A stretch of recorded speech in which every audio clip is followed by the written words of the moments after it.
Assalamualaikum warahmatullahi wabarakatuh. Kami dari kelompok A akan mempresentasikan hasil diskusi kami tentang pengolahan penilaian. Saya Eva Trimahmudi dan ada teman-teman saya.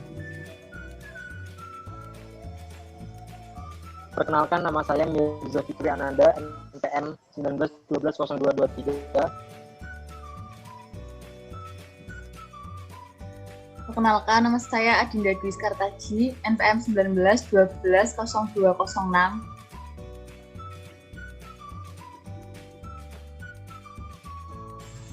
Perkenalkan, nama saya Rizka Nur Hanifah, NPM 19120120-147.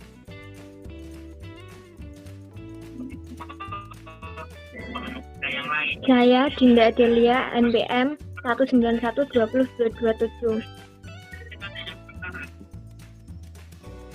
Nama saya Umdatun Niswah, NPM 1912-0224. Saya Alia Putri Hadianti, NPM 191202242. Ayo. Kenalkan, nama saya Rizal Wahyu Fadriyana, NPM 1912-120260. Perkenalkan, nama saya Wahid Sahroni, NPM 1912015.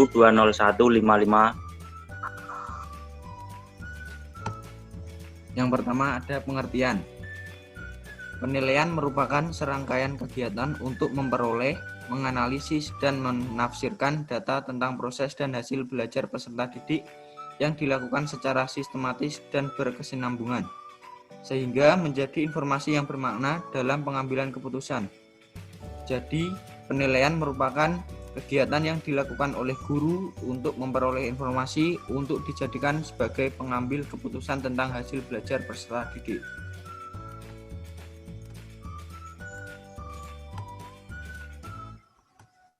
Fungsi penilaian. 1. Bagi siswa. Membantu merealisasikan dirinya untuk mengubah atau mengembangkan perilakunya dan membantu untuk mendapat kepuasan atas apa yang telah dikerjakannya. 2. Bagi guru. Membantu untuk menetapkan apakah metode mengajar yang digunakannya telah memadai serta untuk membantu membuat pertimbangan administrasi.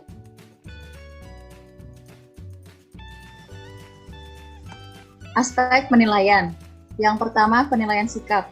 Secara umum, objek sikap yang perlu dinilai dalam proses pembelajaran adalah sikap positif terhadap materi pembelajaran, guru atau pengajar, proses pembelajaran, dan sikap positif berkaitan dengan nilai atau norma yang berhubungan dengan suatu materi pembelajaran atau KI2. Sedangkan aspek sikap spiritual untuk mata pembelajaran tertentu bersifat genetik, artinya berlaku untuk seluruh materi pokok atau KI1. Sekolah perlu menyepakati dan menetapkan aspek sikap religius yang ditanamkan di suatu pendidikan. Yang kedua, penilaian pengetahuan. Teknik penilaian kompetensi pengetahuan dilakukan dengan tes tertulis, tes lisan, dan penugasan. Tiap-tiap teknik tersebut dilakukan melalui instrumen tertentu yang relevan. Teknik dan bentuk instrumen penilaian kompetensi pengetahuan. Yang ketiga, penilaian keterampilan berdasarkan Permendikbud nomor 66 tahun 2013 tentang standar penilaian. Pendidik menilai kompetensi keterampilan melalui penilaian kinerja, yaitu penilaian yang menuntut peserta didik mendemonstrasikan suatu kompetensi tertentu dengan menggunakan tes praktik, proyek, dan penilaian portofolio.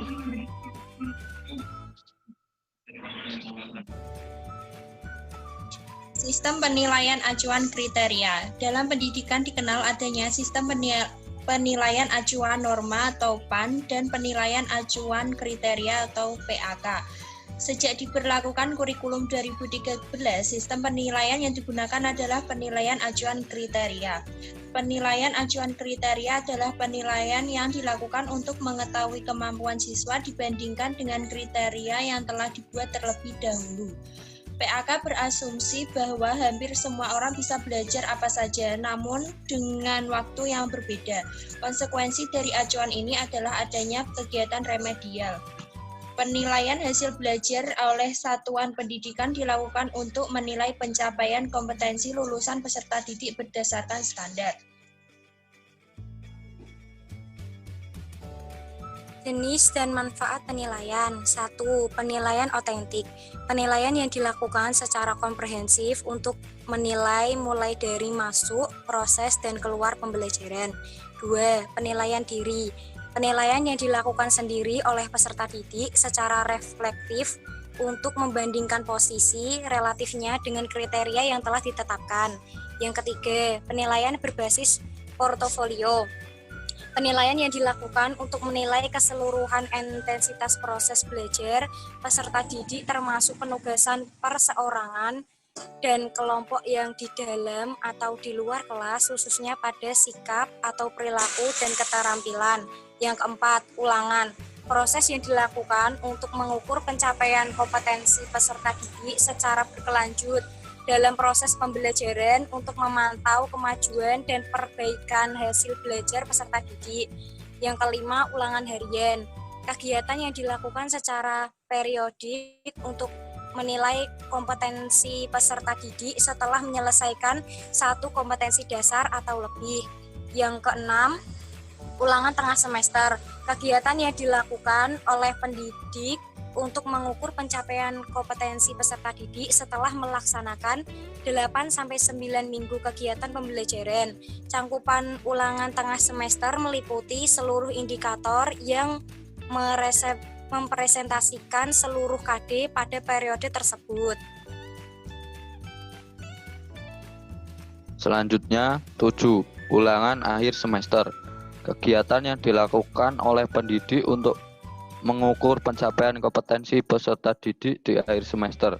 Cakupan ulangan meliputi seluruh indikator yang merepresentasikan semua KD pada semester tersebut.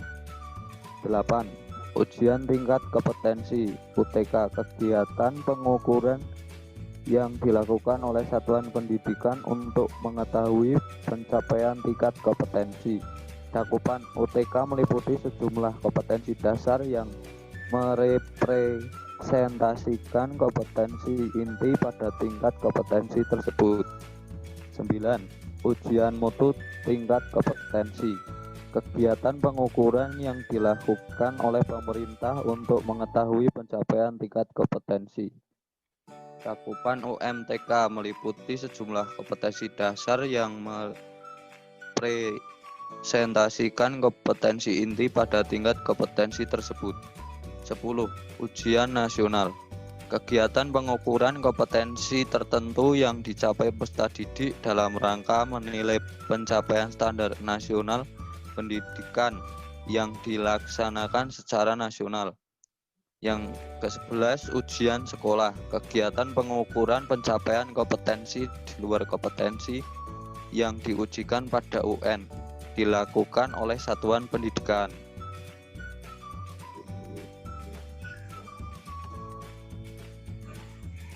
Prinsip dan pendekatan penilaian. Yang pertama, objektif, berarti penilaian berbasis pada standar dan tidak dipengaruhi faktor subjektivitas penilai. Yang kedua, terpadu, berarti penilaian oleh pendidik dilakukan serencana menyatu dengan kegiatan pembelajaran. Dengan berkesinambungan menyatu dengan kegiatan pembelajaran dan berkesinambungan. Yang ketiga, ekonomis, berarti penilaian yang efisien dan efektif dalam perencanaan, pelaksanaan, dan pelaporan. Yang keempat, transparan, berarti prosedur penilaian, kriteria penilaian, dan dasar pengambilan keputusan dalam akses semua pihak. Yang kelima, akuntabel, berarti penilaian dapat dipertanggungjawabkan kepada pihak internal sekolah maupun eksternal untuk aspek teknik, prosedur, dan hasilnya. Yang keenam, edukatif, berarti pendidik dan memotivasi peserta didik dan guru.